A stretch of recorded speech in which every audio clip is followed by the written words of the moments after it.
A former Wright State soccer star, now a registered nurse here in Dayton, ended up saving her own life in the middle of a shift at work. Lydia Bice sat down with Jessica Seward to learn more about her miraculous story.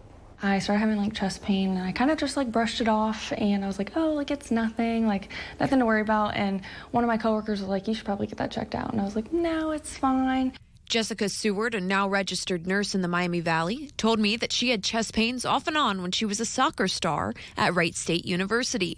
But after 30 more minutes of that chronic pain while at work, so I went down to the ER and they ended up doing a 12-lead EKG, which like shows like your rhythm. And when I looked at it, I already knew. I was like, that does not look good. After a lot more testing and weeks of not knowing what was really going on, she ended up in a second-degree heart block. So basically there just wasn't, like the electrical wave wasn't conducting as like it should. And I left that admission with pacemaker. Jessica didn't want that pacemaker at first, thinking she was way younger than those who typically have them.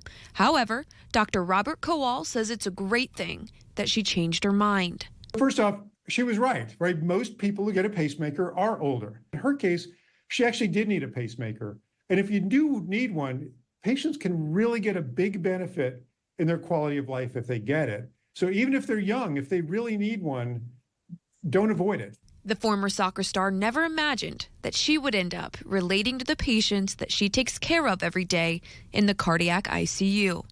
Now I always say it's become like a blessing in disguise because it's given me a way to like help educate other people on terms of like making sure you're going to like your wellness visits, if you're having any chest pain, getting it checked out. And then in terms of work, like it's a lot easier to relate to patients.